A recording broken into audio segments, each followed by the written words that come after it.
Hello అండి. ఎటువంటి మసాలా పొడి, అల్లం వెల్లుల్లి పేస్ట్ ఏమీ వేయకుండా ఒక్కసారి ఎండు చేపలు, కోడిగుడ్లు పులుసు ఇలా తయారు చేయండి. చాలా రుచిగా ఉంటుందన్నమాట. తినే కొలది ఇంకా తింటూనే ఉంటారు. అంత టేస్టీగా ఉంటుందండి కర్రీ అయితే.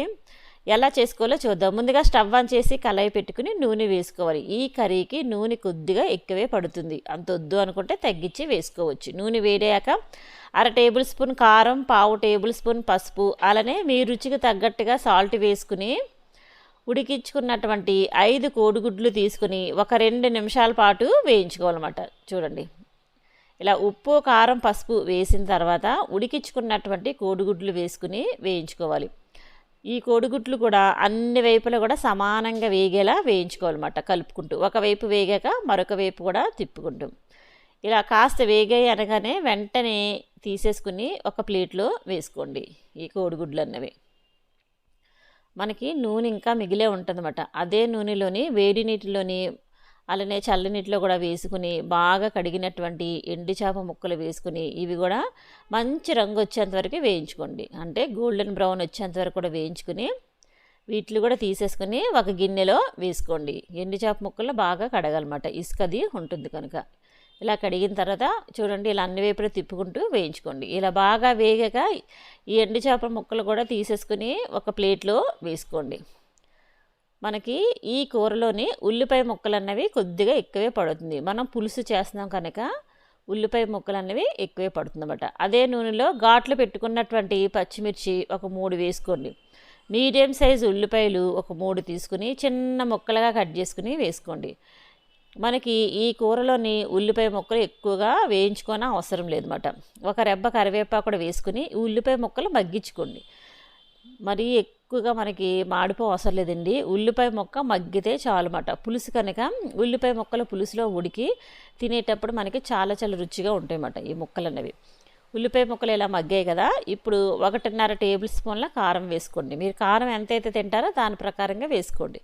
అలానే సాల్ట్ కూడా వేసుకుని 1 నిమిషం పాటు కలుపుకోండి. ఈ విధంగా చూడండి, ఇలా కలుపుకున్న తర్వాత మీడియం సైజు టమాటోలు కూడా 2 తీసుకుని ముక్కలుగా కట్ చేసుకుని వేసేసుకోండి.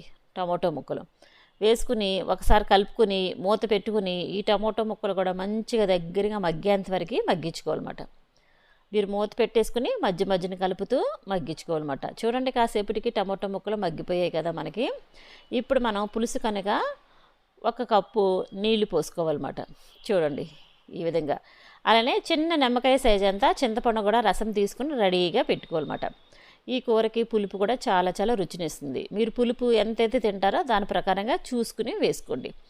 ఇలా వేసుకున్న తర్వాత మూత పెట్టేసుకుని ఈ పులుసుని మనం మరిగించుకోవాలన్నమాట. చూడండి, పులుసు అన్నది ఇలా మరగాలి.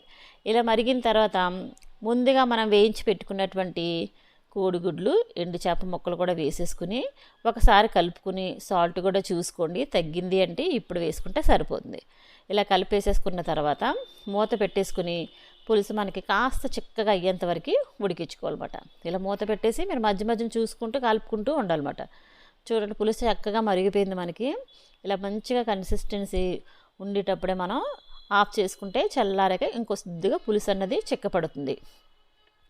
మీరు చివరిగా చిన్నగా కట్ చేసుకున్నటువంటి కొత్తిమీర వేసేసుకుని స్టవ్ ఆఫ్ చేసుకోవడమే. ఎటువంటి అల్లం వెల్లుల్లి పేస్ట్ కానీ మసాలాల పొడి కానీ ఏమీ వేయొద్దండి. ఈ కూర ఇలా వండితేనే మంచి రుచిగా ఉంటుంది. ఆ ఎండు చేప ఫ్లేవర్ అన్నది మనకు బాగా తెలుస్తుంది అన్నమాట. చూడండి, పులుసు కూడా ఇలా ఉండాలన్నమాట. వేడి అన్నం వండుకుని ఈ పులుసు చల్లారాక తింటే ఫ్లేవర్స్ అన్నీ కూడా మంచిగా సెట్ అయ్యి చాలా చాలా రుచిగా ఉంటుంది. ఒక్కసారి కానీ తిన్నారంటే జన్మలో రుచి మర్చిపోలేరు అనమాట, అంత టేస్టీగా ఉంటుంది. ఇలా కొత్తిమీర కూడా వేసేసుకుని స్టవ్ ఆఫ్ చేసుకోవడమే. మనం ముందు గుడ్లు వేయించుకున్నటువంటి నూనెలోనే ఎండు చేప ముక్కలు వేయించుకున్నాం కదా, అందుకే చాలా రుచిగా ఉంటుంది అన్నమాట ఈ కూర అయితే.